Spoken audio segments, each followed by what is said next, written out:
នៅក្នុងអារម្មណ៍សប្បាយរីករាយអ្នកស្រីពុតពៅដែលជាភាគីកនិងជាភាគីដាក់ពាក្យស្នើសុំនៅក្នុងសំណុំរឿងពាក់ព័ន្ធទៅនឹងវិវាទកេរមរតកមួយករណីបានអះអាងពីការសម្រានលក់ស្រួលក្រោយសំណុំរឿងអូបន្លាយរយៈពេល9ឆ្នាំរបស់លោកស្រីនិងភាគីម្ខាងទៀតត្រូវបានបោះស្រាយបញ្ចប់ដោយជោគជ័យនៅអាជ្ញាធរជាតិដោះស្រាយវិវាទក្រៅប្រព័ន្ធតុលាការនាពេលថ្មីៗនេះអូខ្ញុំធូរក្នុងចិត្តតាំងពីថ្ងៃដែលគាត់ដោះស្រាយហើយចុងក្រោយនោះ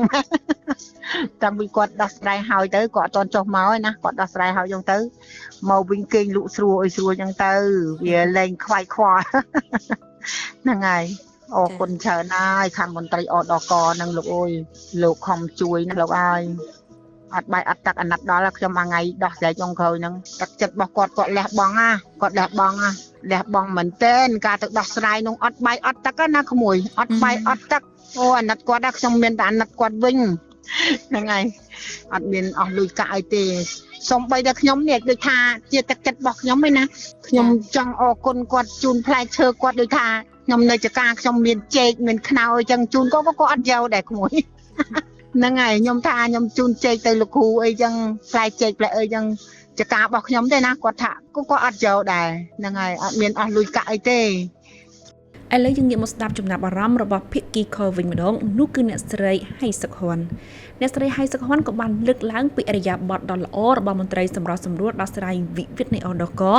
អំឡុងពេលសម្របសម្រួលផ្សះផ្សាបិទបញ្ចប់វិវាទនៅភ្នំពេញនិងអំឡុងពេលចុះសម្របសម្រួលអនុវត្តលទ្ធផលនៃកំណត់ហេតុព្រមព្រៀងបិទបញ្ចប់វិវាទនៅមូលដ្ឋានអរិយាប័ត្រគេល្អណាស់គ្រូគេនិយាយចេញមកគេនោគុំវិជាគេនិយាយមកល្អដូចថាដូចអ្នកណាមិនត្រូវគ្នាគេឲ្យយើងត្រូវទុនចិត្តហ្មង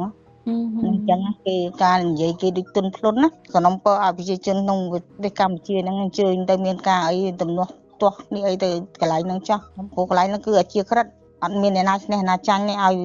ទៅនឹងទាំងអស់គ្នាចាស់ខ្ញុំក៏ជូនពរដល់អនក្រហ្នឹងណាឲ្យគាត់ទទួលបានជោគជ័យក្នុងការដោះដំណោះស្រាយភាគីតគ្នាឲ្យមានជ័យជំនះក្នុងការធ្វើការរបស់គាត់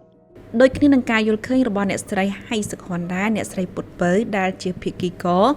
បានណែនាំទៅអ្នកស្គាល់គ្នាឲ្យប្រើប្រាស់សេវាដោះស្រាយវិវាទក្រៅប្រព័ន្ធតុលាការដោយករណីអ្នកស្រីដែរតែមានអ្នកគ្រូមួយគាត់មានបញ្ហាអញ្ចឹងដែរទៅខ្ញុំប្រាប់គាត់ដែរណាខ្ញុំថាខ្ញុំបានទៅដោះស្រាយនៅអូដកបាន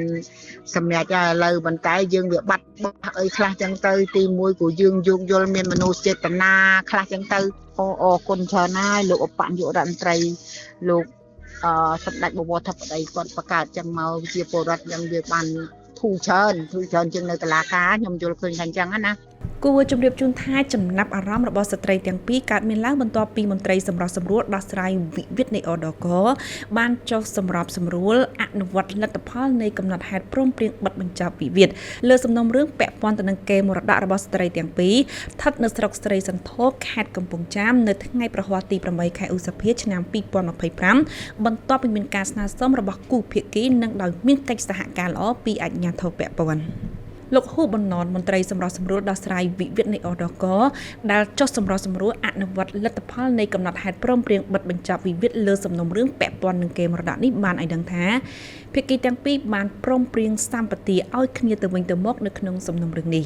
ក្នុងនោះលោកស្រីហៃសុខហ៊ុនភាគីខទទួលបានដីនឹងផ្ទះខណៈដែលអ្នកស្រីពុតពៅដែលជាភាគីដាក់ពាក្យស្នើសុំទទួលបានការទូទាត់សំណងនិងសម្ភារៈប្រើប្រាស់មួយចំនួន